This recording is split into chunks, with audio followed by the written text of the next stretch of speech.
Somebody requested that I make a video about Captain Robert Nairac, and I tend to accede to the requests of my adoring viewers. So Nairac, I just think he's the only person I know who got that surname, but it's a French surname.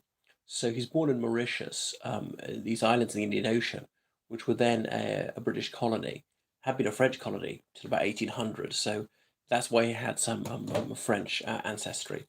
And his mum, I think, was plain English. Anyway, his father was an ophthalmological surgeon, and they moved to the United Kingdom when Robert Nairac was little.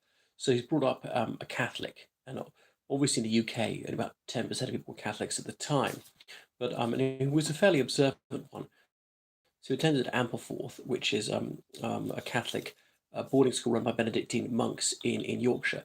Had numerous sexual abuse scandals, more so than any other school I've ever heard of. So far as I know, that he was not a victim of that. But he had friends from Ireland. There were a few Irish boys at the school. So in the 60s, he used to go and spend holidays in Galway. That's in the west of Ireland, also going to Dublin and so on. So he was an outstanding boy academically and sportingly. So he played rugby for Aberforth. He went to Lincoln College, Oxford. He's reading history there, and he played rugby for the Whippets, as in the Oxford second 15. And he had a falcon as well. Yeah, he was an amateur boxer. He got blues, as in he represented Oxford University in a match against Cambridge University. And so upon graduation, he joined the Grenadier Guards. He's a venturer of some sort. So the United Kingdom's got five regiments of foot guards: the Coldstream Guards, the Scots Guards, the Grenadier Guards, Irish Guards, and Welsh Guards in order of formation. So the Grenadier Guards, they used to be, as in the ones who threw grenades, had to be particularly tall. But by his time, I think there was some sort of height requirement for the guardsmen, as in the privates. There was not one for the officers, I don't think. And there was the Queen's Company, who had to be very tall, like at least 6'4". Um, anyway, so he went to Sandhurst, the Royal Military Academy, passed out as an officer, and then the Northern Ireland conflict had erupted, so he was sent to there. But now, despite being a Catholic, I don't think he was sympathetic to Irish nationalism, though he knew an awful lot about it. I could be mistaken, because obviously most Irish Catholics are nationalist. Anyway, so he was there. His unit was on the Shankill Road, which is a strongly loyalist district of Belfast, trying to keep a lid on loyalist terrorism who are attacking the Catholic civilian population. So won't go into everything. He served in other places in Hong Kong, a British colony at the time. Um, so he even briefly studied in Dublin. Actually, he really tried to understand the IRA mindset, and he'd read very extensively on the history of Ireland. He knew the rebel songs as in the songs which were really extolling the IRA and its antecedents. Anyway, he would go to Irish pubs in London under the guise of being a London Irishman and trying to informally pick up intelligence Kilburn, which was then a very Irish area. So South Armagh Bandit Country, as the British Army called it, was a real cockpit of IRA activity, and he served there extensively.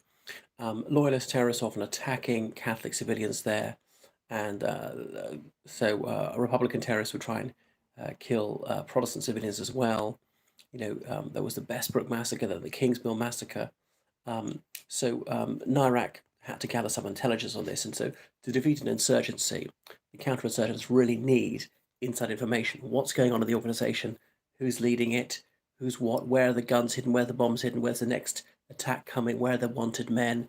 And things like that, to try and stay one step ahead of them. And so you really need people inside the organization who are helping you. Now, why would someone do that? Why would he betray his comrades? Various reasons. It could be for ideological conviction. It could be because he's being paid. It could be he's been blackmailed. He's something embarrassing. He was secretly gay, or he's having an affair, or he's stolen money from the organization.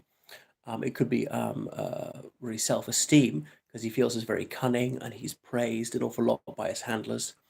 It could be for vengeance because he feels humiliated by people in the organization. A combination of or any of all of these. Um, so that's why they really needed somebody inside the organization. Now, South Armagh, they're often closely knit farming families, and the Crown Forces found it impossible to penetrate the IRA there, which is why about a third of the Crown Forces' deaths in the Troubles took place there. whereas the IRA otherwise was completely honeycombed with Crown informers by the time of the second ceasefire in 1997.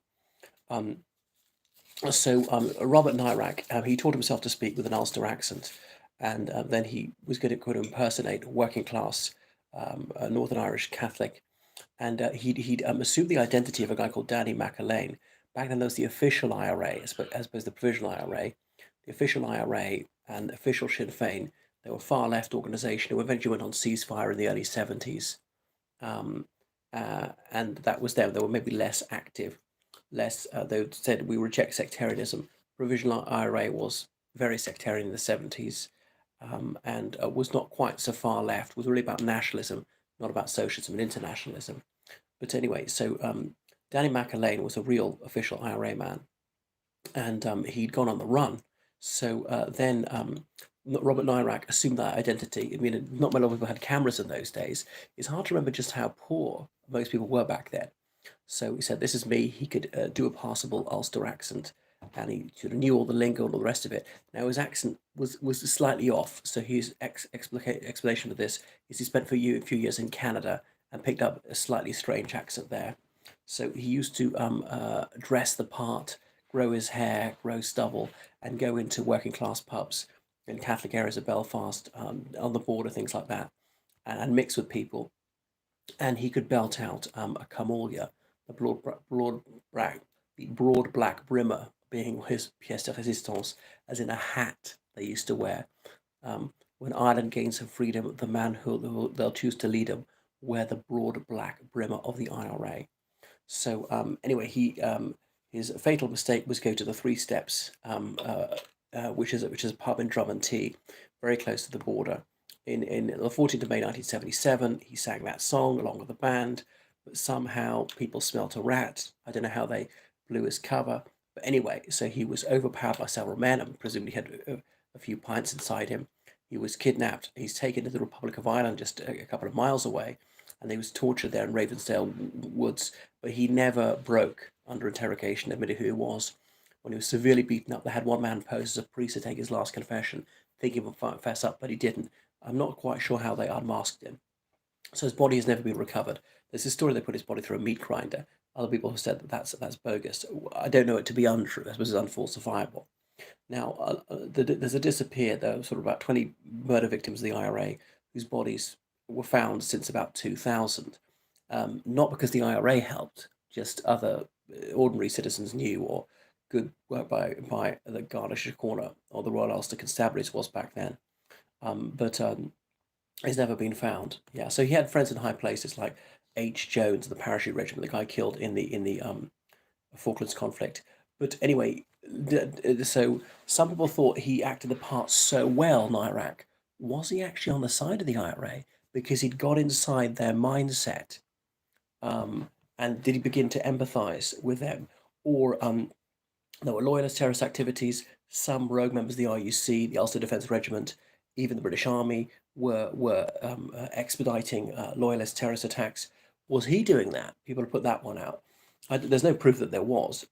There's some evidence. It could turn out to be false evidence. There's certainly allegations about it. So that's him. There's a book about him, Death of a Hero. So an enigmatic and a fascinating figure. He died at the age of 28. He didn't marry. Yeah. So that's it. There's been someone who's been studied a lot, and characters based on him have appeared in various films. All right, that's everything. Goodbye.